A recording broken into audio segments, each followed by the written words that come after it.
What's up, everyone? It's Chris Schwartz, your host of Fuel, and I am super excited today. I am here with Mike McCann, the real estate man. Mike, how are you? Very good. You almost had that jingle right, Chris. Mike McCann, the real estate man. Ding dong. Mike, I was gonna leave it for you. I mean, I don't want to steal your thunder. So Mike comes to us. He is an associate broker with Keller Williams. He is also the founder and principal of the Mike McCann team at Keller Williams. Mike, you want to tell us a little bit about what you guys are doing over there? Yes. So we're McCann team is based out of Philadelphia. We've been doing it I've been doing it 35 years. The team's been around about 25 years, and we list and sell homes, investment properties, and do development in and around Center City until recently. Now we've expanded out to the main line. We opened an office, Keller Williams main line, in Ardmore in Suburban Square. And so we're expanding because our market's expanding and our people are expanding. So that's what I do. I am the associate broker at the two offices, Philly main line, and I'm the team leader of the McCann team, which is my most worthy thing. Absolutely. And Mike, I think you've been around a long time in the real estate game, 35 years. So I think you're being a little bit humble there. Let's talk about, and we're going to put the business on the shelf in a minute, but for those people that are out there listening, let's just talk about how much real estate the McCann team sells, because these numbers they're phenomenal, and I feel like they need to be acknowledged. Let's talk about real quick, where do you guys rank in the real estate community in Philadelphia and nationally, and what kind of volume are you seeing? So the one thing I am proud, Chris, that being Mike McCann from Philly, I started to get national recognition around 2000 as I was a top agent in Berkshire Hathaway for like 17 years and the top 50 in the country. So that was exciting. I've been the top agent in Philadelphia since 1988. Nice. So that's a long time before some people were born. But the most exciting thing is in this business, just like in any business and more than ever in life, you have to change and grow. So even though I was with another company for 27 years, wasn't changing and growing, I have to constantly change and grow.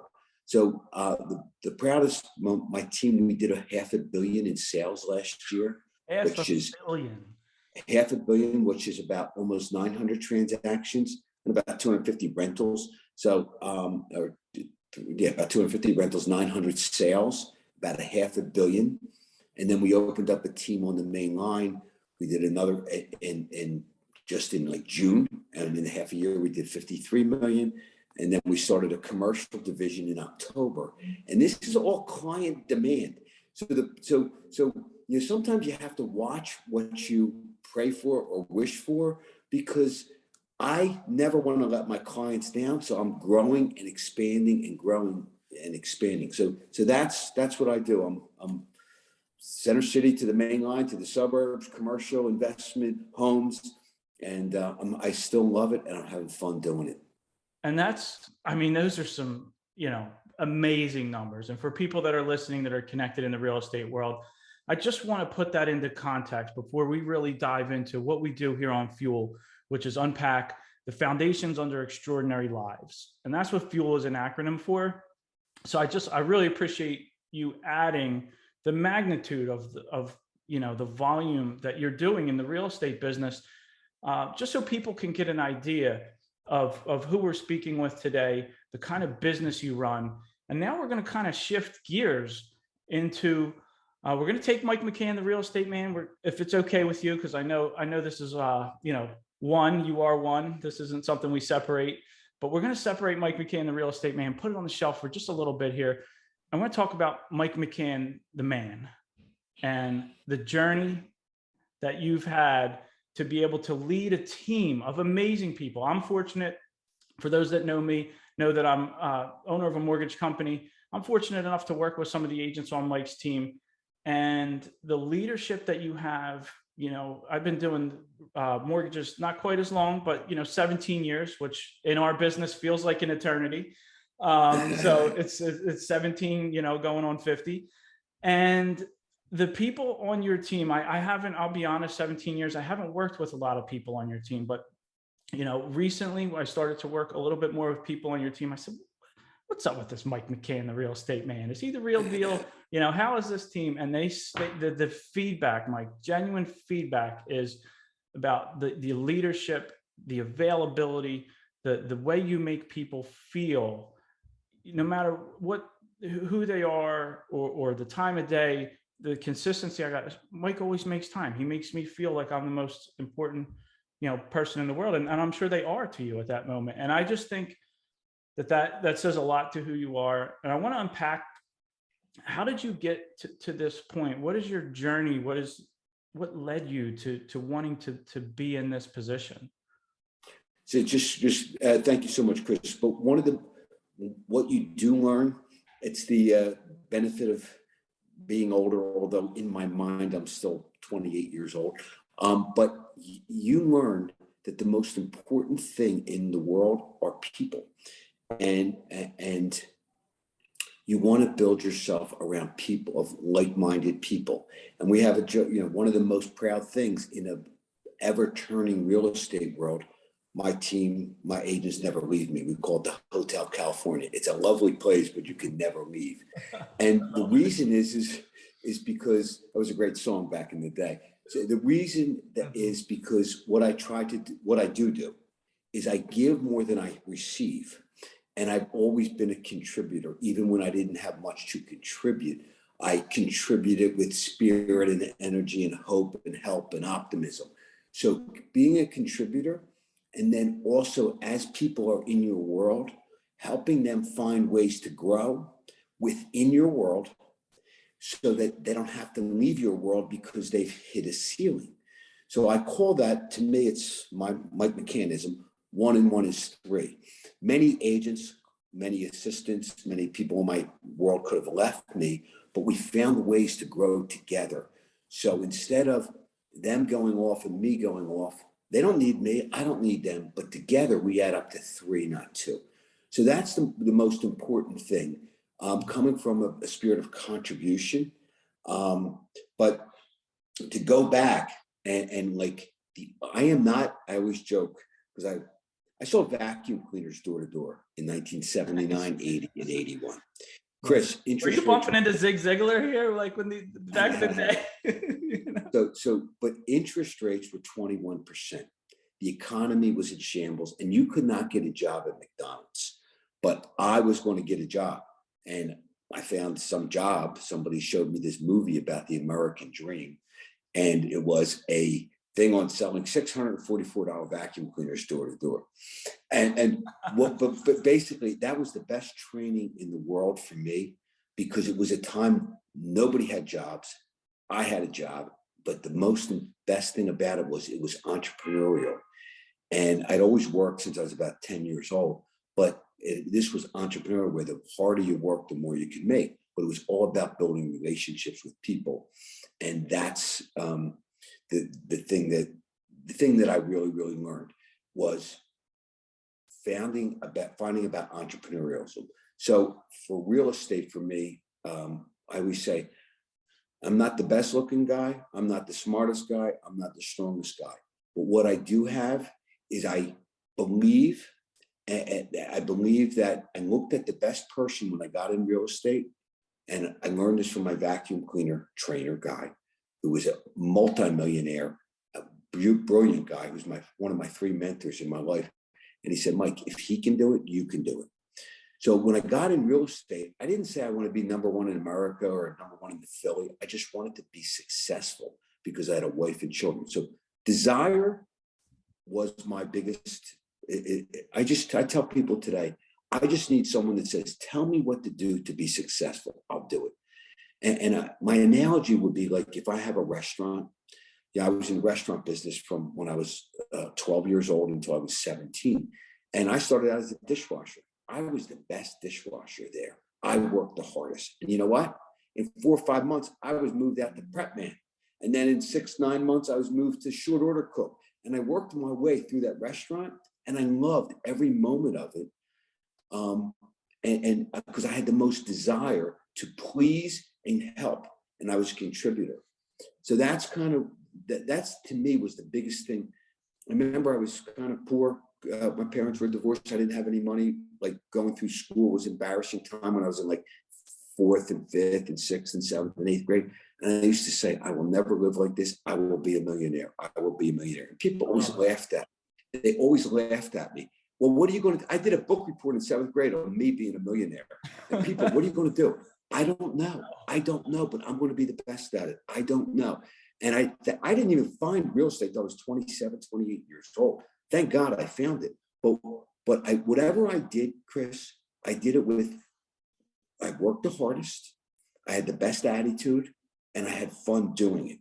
And so when I found an entrepreneurial role as real estate, that was the attitude that I took. So my vision was I wanted to be the best.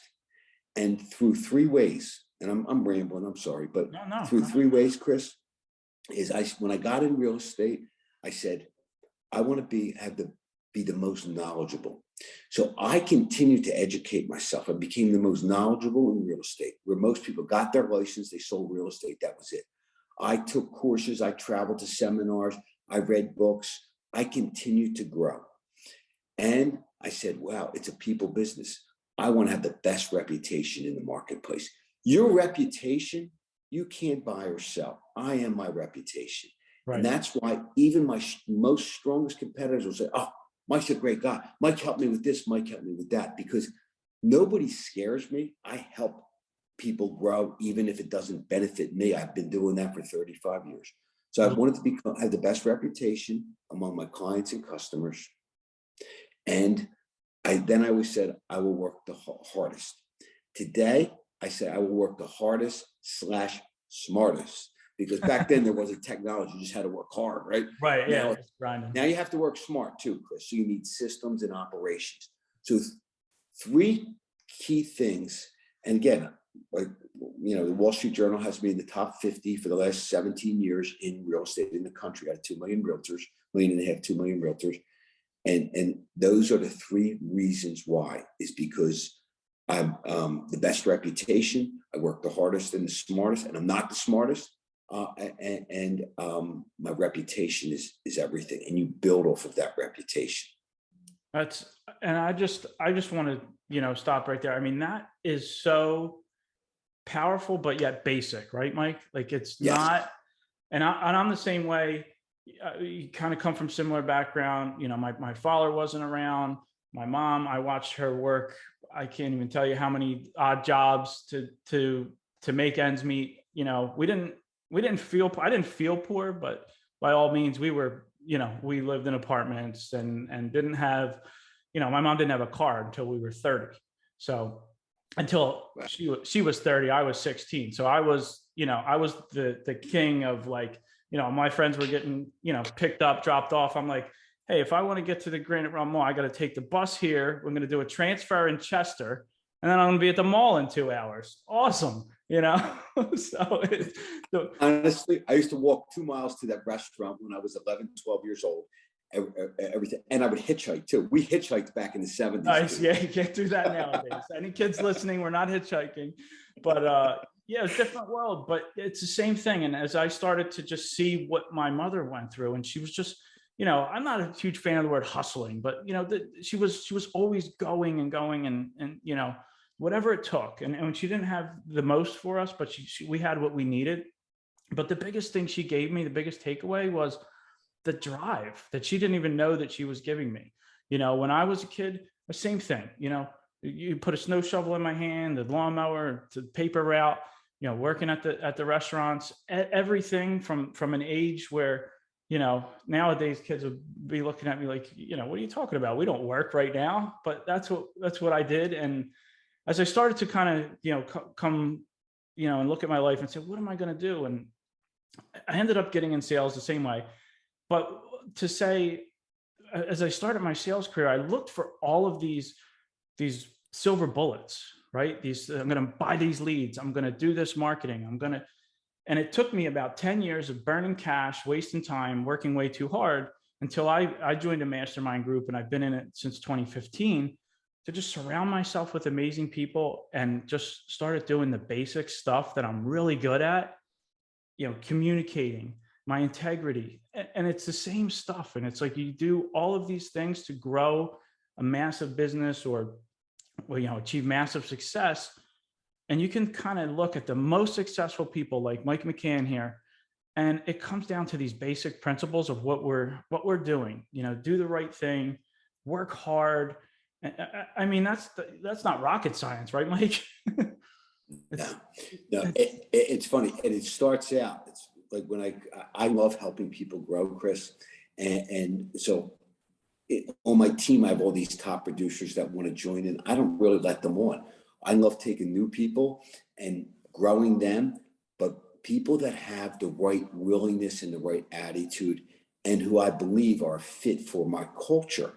But I teach them one thing is like the young people, like you don't have to wear a suit and tie, but you should dress nicely. When you meet someone, you smile, you look at them in the eyes, and you put your hand out, hello.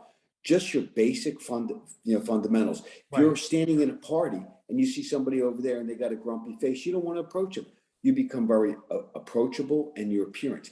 Then you gain the knowledge. If you have knowledge, you have confidence. So as a real estate salesperson, it's one of the top 3 things people deal with. We call it death, divorce, buying and selling a house is very stressful in people's lives. So I am a confidence builder. Because of my knowledge, I can carry them. And I become a very important person in their life. They tell me stuff that they don't tell their spouses and their friends and their other family. So I have these personal relationships with people, which is awesome. I take that Sure. confidentially, but I give them confidence to move on, and I become important the rest of their life. So Chris, they refer me business and refer me business. And they don't say, oh yeah, I use that guy, Mike, I think is his name. They say, oh, you got to call Mike. I'm telling you, Mike will take care of it. So Right. I want raving fans. But in business, people spend, and I did this before too, Chris, 80% of their monies, their marketing monies, to get 20% of their leads. Where if you work the people that are closest to you and you take care of them, 80% of your business will come from them and actually cost you nothing other than being a great servant for them. Right. And So that's a huge takeaway for anybody that's listening. And that's universal. I think it probably translates to many industries. Really focus on the people around you and the relationships that you have, and nurture those. I think that's a huge just yes, takeaway. you have to be a confidence builder. So when I go to an accountant, I don't want to learn all about books and accounting. I want to know I have the best accountant, and that accountant is going to treat me like I was his brother or his father or that's how I treat my clients. I don't want, if I go to a doctor, I don't want to question the doctor. Well, I'll ask them some questions, don't get me wrong, but I want the best doctor that's going to treat me like their family. And that's how I treat every client, whether it's a $200,000 house or a $2 million property, or a small single investment property, or a 10-unit multi-unit. I treat them all just like I would handle it myself, and then I have the resources to carry them through that process to deal with all the issues that will come up. And I'm optimistically confident. I never overpromise. I underpromise. I overdeliver. But you have to be really love what you do, Chris. If I didn't love what I did, well, first of all, I would have retired, because I Right. would have retired a long time ago. If I didn't love what I do, and I still today, 35 years later, work more than most people, not because I have to at all, but because I love helping agents grow, build the companies, my clients, my customers, because I love what I do, because it's my purpose. And if you don't love what you do, honestly, you'll just probably be mediocre, and you probably won't live an abundant life. I love my life. I love the people in my life.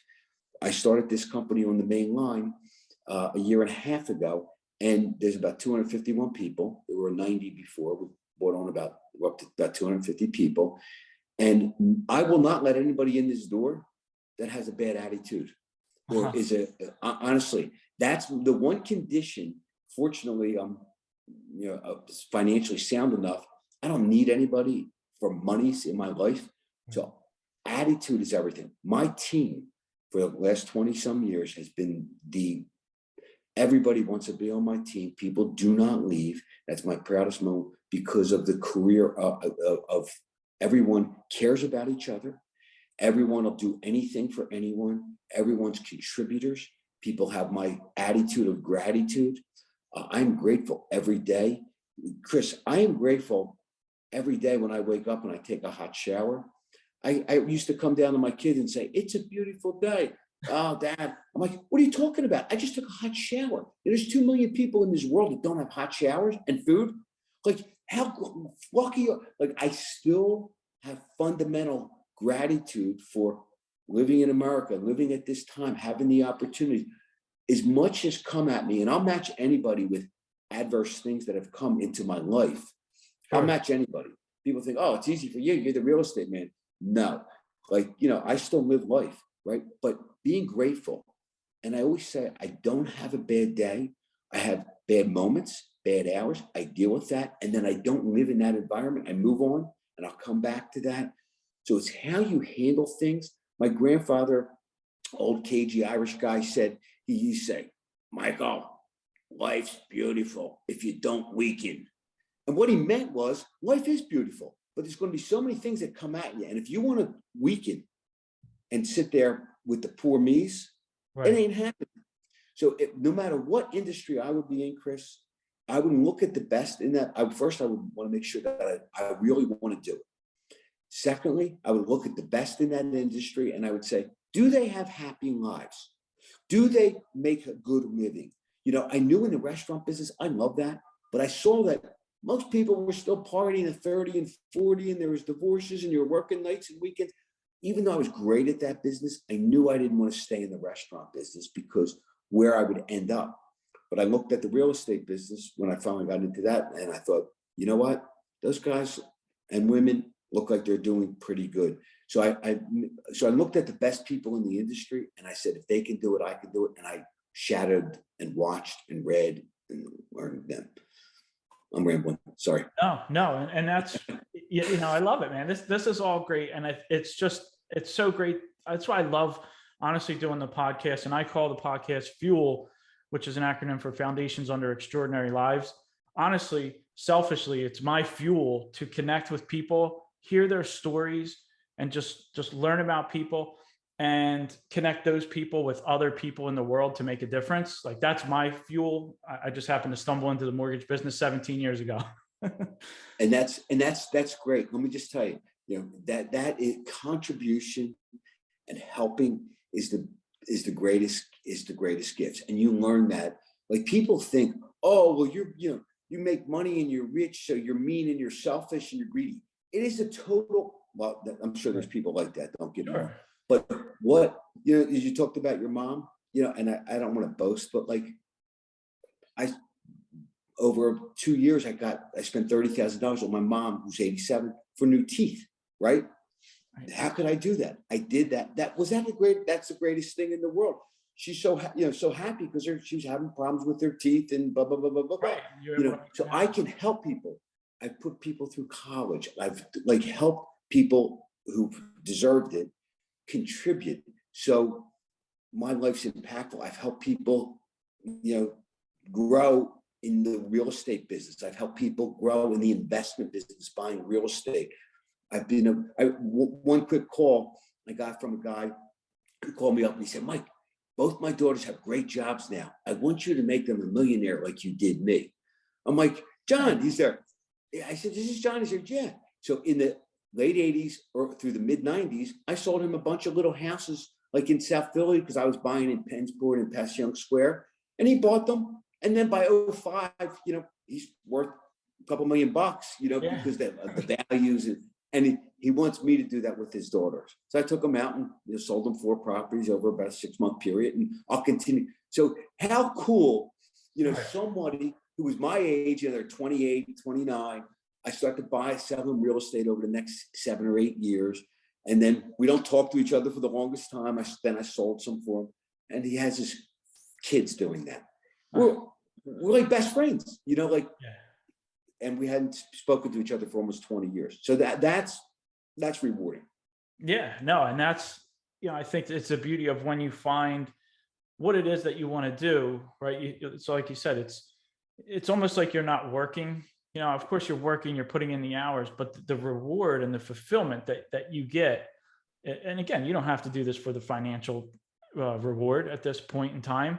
You're doing it for more of that, internal reward plus that contribution. I love that. And I think, if people are listening, being mindful of that contribution is so, it'll change your life. It'll change your world. What do you give more than you receive? And these simple, principles that we're sharing here today, they may sound like, oh yeah, I've heard that before, it's simple, but I'm telling you, and I'm sitting here with Mike, who's living this. If you just take these little nuggets here, and Mike, I'm sure, the biggest thing is you've had a bad day. I'm sure you've had life events happen. But what you said there is you can't wallow in that. You can't stay in that forever, because life, quite frankly, doesn't care, right? Life's going to just keep going. It's going to keep burying you, and it's going to keep, doing whatever it's doing. And you can stay stuck there, or you can stay stuck there for a little bit, right? Because we have these moments. We're all human. There's all kinds of things that happen in our lives. You have to acknowledge it. You have to be there for it, but not staying stuck, I think, is one of the biggest things that you said that you do. Like, it's not that Mike wakes up every day and it's, sunshine and roses, but it's what you choose to do when those things happen. And is there something that you can give to the listeners that's like, hey, look, this is what I do that helps me get out of that space quickly, so you're not stuck? Or is it just practicing it over and over? So again, maybe it's coming from kind of a tough childhood, in a sense, humiliated and embarrassed and this and that. So I learned how to deal with stuff a little bit better. But my mom taught me. My mom loved everybody. All my friends in our day, nobody would know where anybody's house. You're out on the street. Everybody would love to talk to my mom. My mom taught me how to love everybody. So in school, I could hang with the crazy dudes. I could hang with the jocks. I protected the kid that got beat up. So I love people. So that's the biggest gift for being in sales, if you ask me. Sure. So if I'm hanging out with the plumber, I love that dude. If I'm hanging out with the CEO, I find reasons to love that guy or woman. So for being in sales, that is the one. If you're in sales, that's the one thing. You have to really love people. And I always said, like, when I was growing up, all my friends in my neighborhood hung together. All my friends at school hung with them. I hung with all different groups. I could be friends with anybody. So I love people. So that's what allowed me to be very good in sales. Is I love people. I care about people. But when I'm having when something tough happens, honestly, I reach out to the resources. I do what I have to do, and then a couple of hours later, or whatever, when the time allows, I'm still moving on with the rest of my life. I'm not going to shut down. And my father passed away I could just go on and on and on of stuff that I've had to deal with. I just can't live in that. And I have to help people. Nothing is more important. This is the one thing I've learned, Chris. The most important thing in life is people. And if you're around, they say the top 5 people that you are around is who you will become. If you hang with a bunch of 5 crazy dudes, you're probably going to be crazy, right? If you hang with 5 successful people, you're probably going to be successful. So you want to be around good quality people. If you don't have much to contribute, because there are many times in my early days before I even got in real estate where I helped, I did stuff. It's your time you can contribute. Then as you do stuff, you can do money. And then I teach other people or have other people help. We used to do mission trips to that. And right now I'm the honorary chair for Bethesda House. We're raising $75,000 for the homeless in Philadelphia. On the 13th, we'll be down at the Citizens Ballpark with this event with a couple hundred people. But I committed to raising $75,000 for the homeless. I went and visited all those homeless sites, ones at 16th and South, ones at 11th Spruce, ones on Broad Street, ones on Vine Street. I said, and I met the person in charge, and I said, well, I'll raise money, but I have to believe in the cause. So I went and spent a day and visited them all. My heart was filled, the work that they're doing. There's volunteers there, and there's paid people. Even the paid people aren't making anything near what an entrepreneur is making. Yeah. And so I thought, I can do this. So we raised before COVID like $35,000. Now I became the honorary chair. My whole team is involved with that. So I have a team of contributors. So the other thing I just want to say is I am a creature of habits, meaning like I have good systems in my life. So for example, my day is prepared the night before. So I get home at night, I unload my briefcase, I put my sweats on, I make the coffee on a timer for in the morning, I put my clothes out, I wake up, I spend 45 minutes with my wife and connect and have a pot of coffee. We watch the sun come up.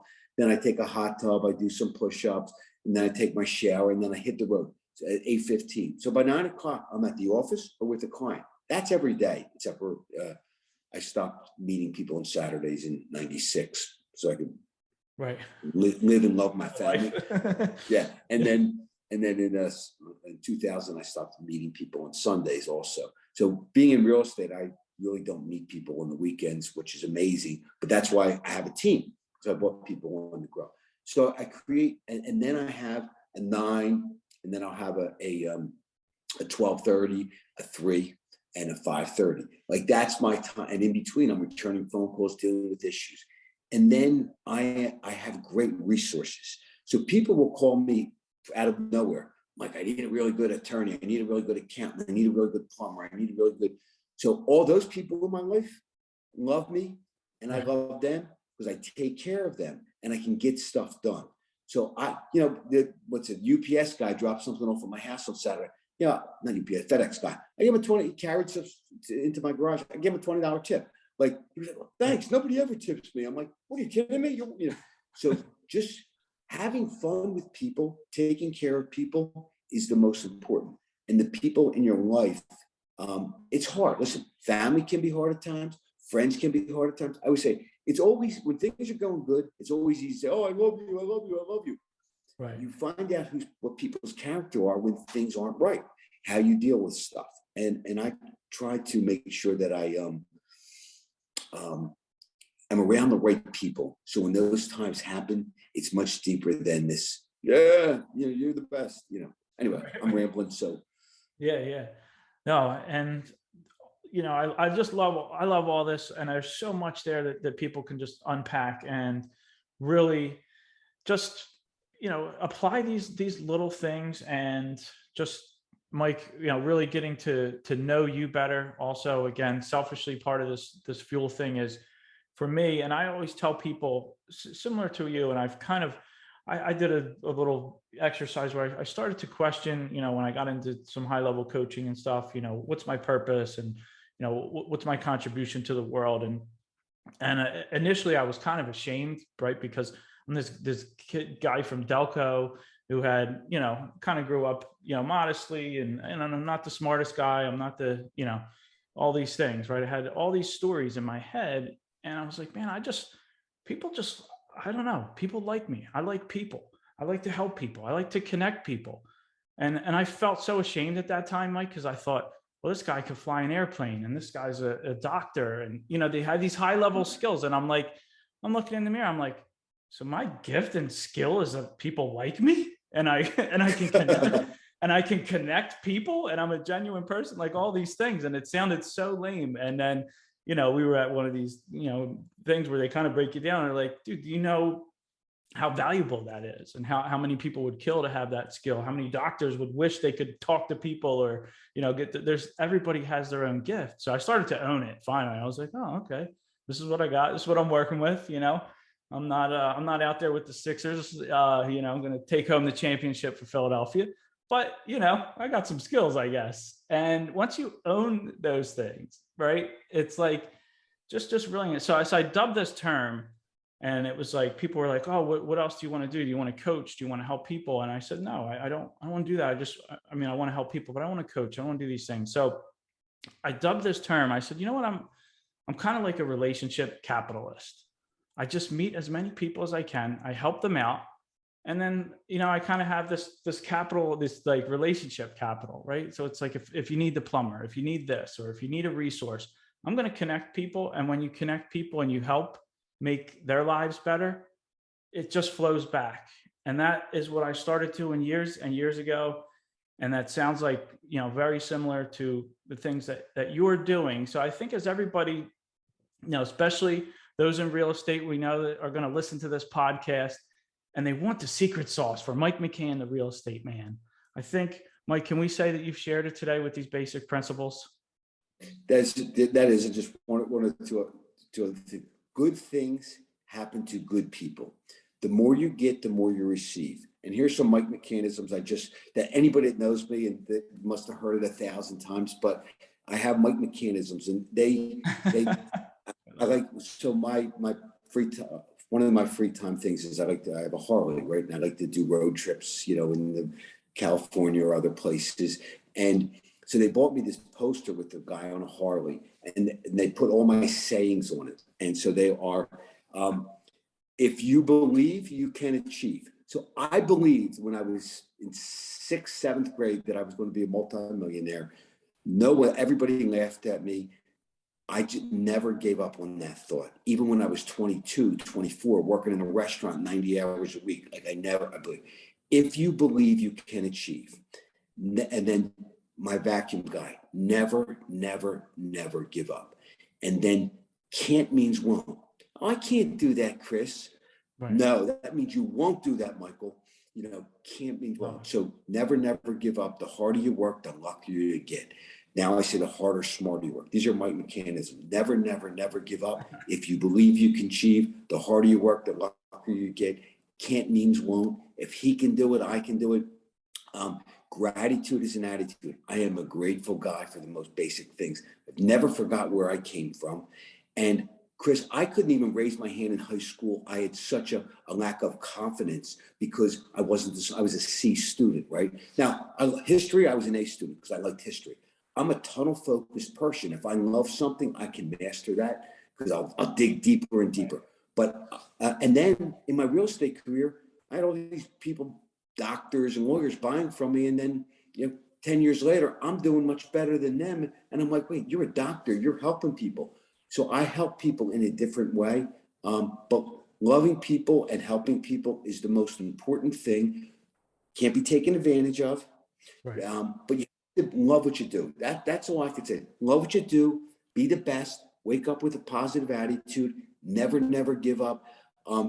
So many times, I can't tell you. One of my sayings is patient persistence overcomes resistance. And that example, my agents on my team were like, oh my God, I hear it, Mike. I understand. When they actually see that work happen. Life is not easy, but it's unbelievable if you build a big life. And my whole purpose in life was didn't want to be poor, and I wanted to provide better for my children than I was. Married to my wife for 35 years. She packs me lunch every single day to keep me healthy. So it's an abundant life. It's not, money will not make happiness, nada at all.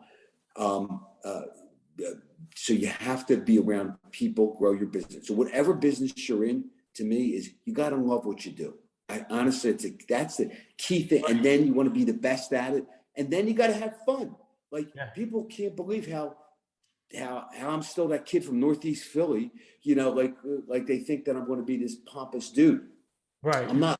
I never lost who I am. And Chris, it doesn't matter. If anybody asks me for help, I will help them out. People go, I don't want to bother you. You're busy. If you need help, I'll help you. Love it. I love it. Mike, I've learned a lot today. I've got some Mike McCannisms now of my own. hopefully our listeners do as well.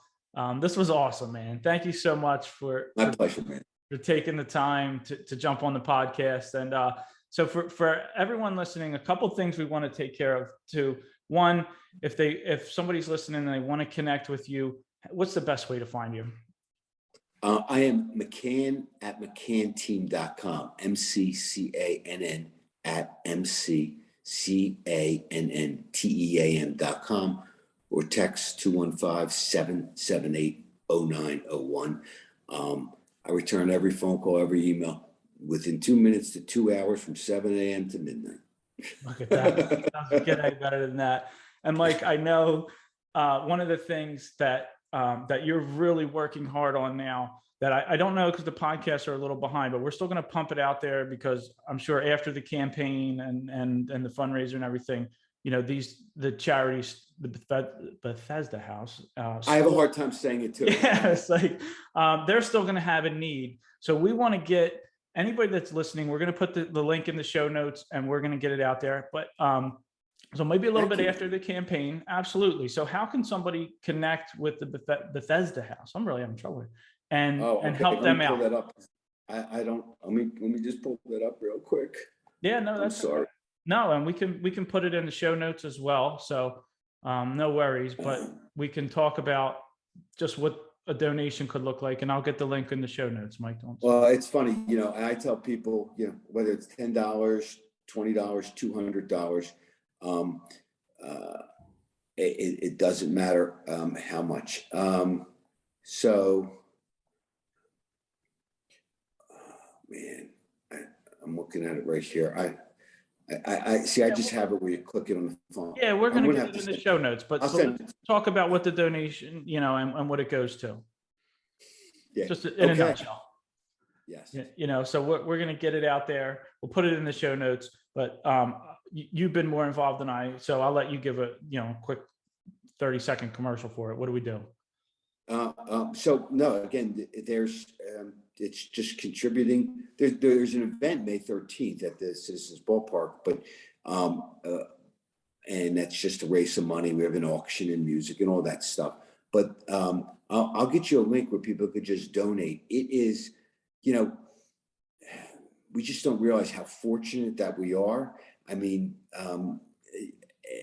it just feeds, houses, clothes, educates Philadelphia's homeless and troubled. And but it's just and it's been around 40 years. And I had to check it out. They're like right next to like Sister Mary Scullion's project home. Like, it's just a great organization to help the disadvantaged in Philadelphia, and educate, all kinds of stuff. It's just so important. And Philadelphia has like a 28% poverty rate. You know, people live below the poverty means, and there's a lot of homelessness. But this is helping people. It's just helping them get back into the world. I love it. Yeah, and I'll get you the link. Yeah, no, absolutely, and we'll get it out there. And really, you know, appreciate your gift to the world, Mike. Everything that you do, and you know, your contributions and this connection. So thank you so much. And as we wrap up here, we're gonna do our fun little exercise, Mike. We have our 3 rapid fire questions. It's just completely fun. Whatever answers come to mind. You ready? Yes. All right, let's go. So, Mike, we know you're a people person, so you may not like this, but you're stuck on an island. All right.